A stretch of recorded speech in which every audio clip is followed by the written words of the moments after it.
안녕하세요. 골드인의 류재영입니다. 오늘은 10월 25일 저녁 9시가 막 넘어가는 시간입니다. 오늘도 좀 장거리 코스로 좀 다녀왔습니다. 아침부터 이제 수원 출입국에 갔다가 여주 수원 지방법원 여주 지원 들렸다가 그리고 다시 수원 출입국을 들려서 안산 사무실로 왔네요. 그러다 보니까 시간이 좀 갔고 야간 상담까지 진행하고 나니까 이 시간이 된 것 같습니다. 오늘은 이제 전적이 오늘 괜찮아요. 오늘 좀 어려운 건들이 좀 있었는데 개인적으로 오늘 3승한 것 같습니다. 지난주에 오늘 2승 2패 했었었는데 오늘은 그 전적이 좀 3승한 것 같아서 그래도 어려운 건들, 진짜 어려운 건들에 대한 시그널, 좋은 시그널이 두 건이 와서 일단 다행이라고 생각을 하고 이제 그 중에서 뭐 사실 3승 중에 한 1무 원하는 방식대로 풀리지는 않았지만 하여튼 뭐 체류를 시켰으니까요. 체류를 뭐 그 비용적인 부분은 좀 안타깝지만 본인이 뭐 체류를 원하기 때문에 체류 원하는 방식으로 제가 체류가 된 거에 대해서는 일단 다행으로 생각을 하고요.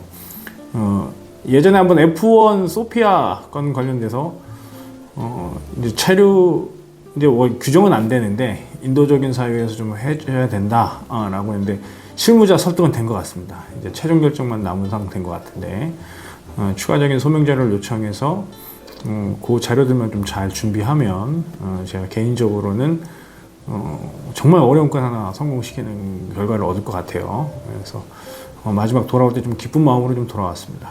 어제 오늘의 핫 이슈입니다. F2R의 24년도 전망에 대해서 저도 코멘트를 좀 남겨봐야겠다 생각이 들어서 영상을 찍게 됐습니다. K포인트 E74에 대한 전망에 했던 얘기들이 우려했던 부분들이 실무자가 비슷하게 생각을 하고 있더라고요. 좀 사실 걱정이 되기는 하는데 이해하고 판단하면서 또 한편으로는 그게 다 그대로 되기는 힘들 것이다라는 의견을 갖고 있어요. E9을 전부 다 제한할 수는 없어요. 올해 1,500명 정도 F2R을 했는데 아마 다 내년에는 3,000명에서 5,000명 할 거란 말이죠. 근데 앞선 영상에서 남겼지만 유학생으로 다 충당할 수는 현실적으로 어렵습니다. 유학생들이 가지 않으려 할 거예요. 그렇다면 그렇다고 지원으로 할 것이냐?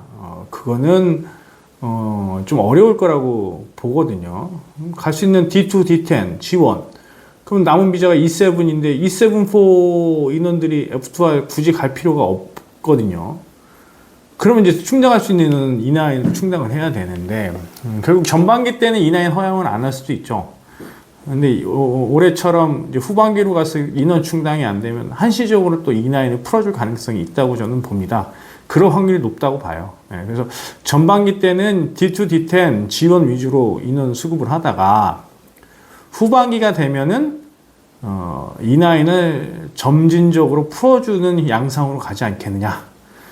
이게 제가 판단을 하는 것이고 그렇다고 E9을 다 풀어줄 것이냐? 그건 아니라고 봐요. 일단 지역 제한은 그대로 걸 것 같습니다. 지역 제한은 거는데 지역 제한을 거거나 이적 동의서를 받거나 이런 형태로 E9이나 E7을 풀어주겠죠. 근데 이제 여기서 좀 차가 날 점은 E9을 갖고 있다서 다 풀어주냐? 그건 아닐 거예요. E9의 근무 연수 정도를 고려하지 않겠는가가 제가 생각하는 절충 아닙니다. 그러니까 뭐 1회차 E9들은 안 되는 거고 2회차 E9들의 근무지 기본적으로 3년을 충족한 나머지 1년 10개월을 해야 되는 인원들 같은 경우 E9의 지역 변경까지 허락해주는 형태로 가지 않겠느냐가 제가 갖고 있는 생각이거든요. 이건 뭐 제 개인적인 생각입니다. 정책부서의 결정안이 아니고 제 개인적인 생각입니다. 그래서 E9으로 F2R 가는 것은 좌절할 내용은 아니다. 저는 그런 영상을 찍어보는 거고요.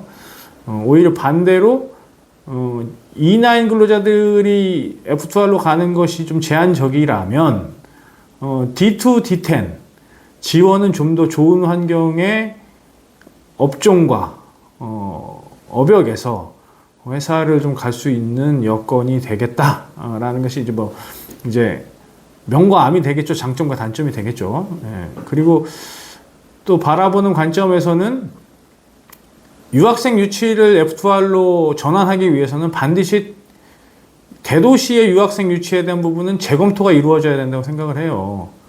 예. 대도시는 반드시 유학생만 받으려고 할 텐데, D2D10만. D2D10이 부산이나 대구로 가려고 하겠죠. 누가 땅끝마을로 가겠어요. 그러니까 이거에 대한 제도적인 조치가 반드시 필요할 것 같습니다. 그래서 제 개인적인 생각은 E9이 안 된다. 요거는 이제 뭐 F2R 정책 초기에는 적용을 하더라도 결국은 지자체의 수요를 감당할 수 없는 상황이 발생이 될 것이고, 지자체 수요를 감당할 수 없으면 지자체에서 반발이 있겠죠. 또 요청이 있을 거고. 또 재밌는 건 이건 정치적인 사안이에요. 총선이 있습니다. 총선.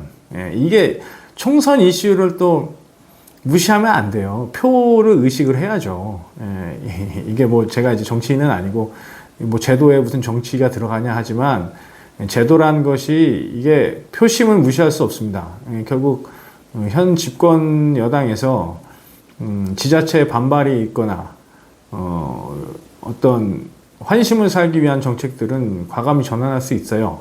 예, 그게 고용주의 표냐, 예, 일반 농민들의 표냐, 또는 지방 고용주에 대한 표냐, 뭐 이렇게 볼 수 있지만 F2R은 지자체장들과 연결이 되어 있는 사업이란 말이에요. 지자체들의 전략 사업이란 말입니다. 특히 전북, 전남 여기는 무조건 F2R을 해야 되는데 현 집권 여당에서는 공약을 해야 되는 지역이잖아요. 거기에 지자체들의 요청을 거절할 수 없죠. 예.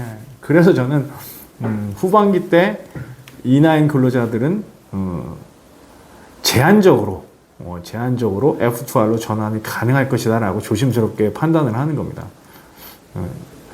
뭐 이건 제 개인적인 생각이지만 제가 이제 합리적으로 생각을 해보면 그렇다는 거예요. 예. 이게 나중에 성지 영상이 됐으면 좋겠습니다.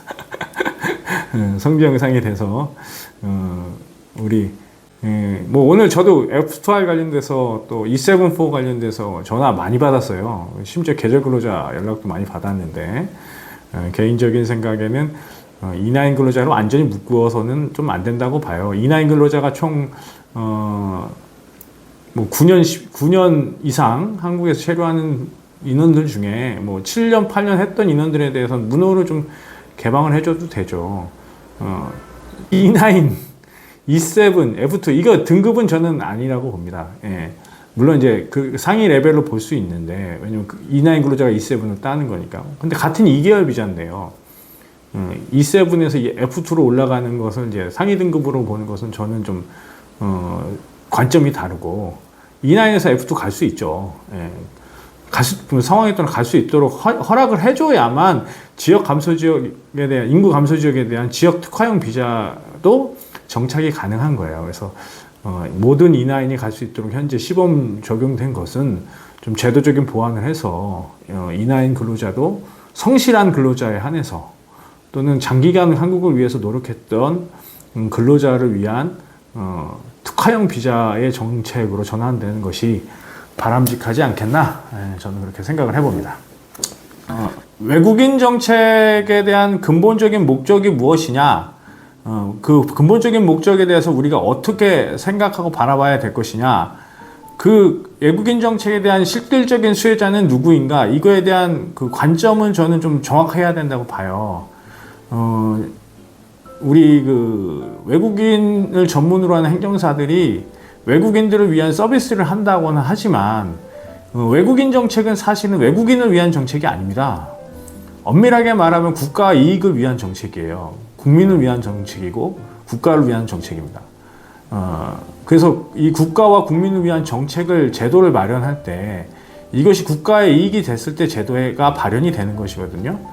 근데 이제 우리가 바라보는 관점에서 사업적인 마인드 또는 그 외국인적인 관점에서 바라보면 억울하고 안타까운데, 근데 사실 국민의 입장에서 바라보면 국익을 위한 제도를 마련하고 있는 거예요. 그래서 안타깝지만 실제로 모든 정책들은 국가 이익이 우선입니다. 그건 한국만 비단 그런 것이 아니고 모든 국가가 마찬가지예요. 그런 관점에서 제도와 어떤 정책이 실현이 되는 것이고, 그 시행 과정에서 외국인을 대변한다고 하지만 국가 이익을 우선할 수는 없습니다. 그래서 저는 일부 행정사분들이나 또는 그 사무원들이나 종사자를 하시는 분들이 출입국가 법무부에 의견 제시하는 것이 국익에 어긋나는 행동일 경우에는 바람직하지 않다고 생각을 해요. 저도 외국인을 위한 일을 하고 있지만 거듭 말씀드리면 국가 이익을 우선할 수는 없습니다. 그래서 뭐 국민신문고에 또는 뭐 외국인 정책본부에 의견을 제시했다. 이것이 국가 이익에 위배를 된다고 하면 저는 다시 한번 생각을 해봐야 된다고 생각을 해요. 제가 프로카 보일시에제 갔을 때 출입국 직원분이 그런 말씀을 해주셨거든요. 행정사님, 인권과 국가 이익을 혼동하시면 안 됩니다. 라고 출입국 직원 사범과 실장님이 저한테 얘기를 해주셨는데, 저 그 얘기를 듣고 뒤통수를 세게 맞는 느낌이었습니다. 제가 이제 그 공직에 근무를 하고 있지 않지만 공익을 위한 어떤 일을 하는 사람의 한 사람이라고 저는 생각을 하고, 그런 사명감과 사명의식이 있어야 된다고 생각을 하거든요. 그래서 물론 인권도 중요하지만 이 일 자체가 국가 이익에 저해되는 행동을 하는 것은 한번 우리 스스로 되돌아봐야 되는 것이 아닌가, 이렇게 생각을 하면서 오늘의 영상을 마무리할까 합니다. 시간이 늦었네요. 내일도 또 일정들이 많고 결정을 해야 될 사안들이 있는데, 오늘 가서 좀 고민도 좀 해보고 새로운 내일을 좀 맞이해 보도록 하겠습니다. 끝까지 시청해 주셔서 감사합니다. 지금까지 골드윈의 유지영이었습니다. 감사합니다.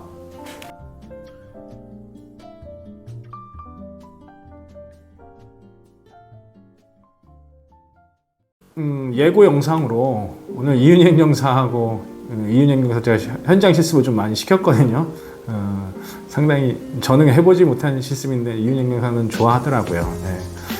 좀 저도 가르치는 보람이 좀 있었습니다. 개인적으로 잘 습득도 하지만 현장에서 이렇게 하나하나 할 때 그 기뻐하는 모습들을 보면서 저도 사실 즐거웠습니다. 솔직하게 옛 생각도 나고 옛 동료들도 보고 싶고 여러 생각들이 났는데, 제일 좀 중요하게 생각이 들었던 건 이윤희 행정사가 이제 어떤 방향을 잡아주기 위해서 여러 얘기를 했는데, 새로 커오는 신입 행정사들을 위한 컨텐츠를 한번 찍어보는 것이 어떠냐고 제안을 했어요. 그래서 나는 아직 성공한 행정사가 아닌데 내가 그런 영상을 찍을 자격이 있을까라고 얘기를 했는데, 그거보다는 이제 처음 창업할 때 행정사를 처음 시작하는 후배들을 위해서 그냥 가이드라인 정도의 좀 어드바이스나 팁을 만드는 컨텐츠가 어떻겠냐라고 얘기를 해서 그 영상을 하나 주말쯤에 한번 만들어 보도록 하겠습니다. 그래서 새로 시작하는 행정사 분들이나 행정사 창업을 고민하시는, 또 업을 시작하시려는 분들에게 도움이 될 수 있는 영상이 될 수 있도록 한번 준비를 해보도록 하겠습니다.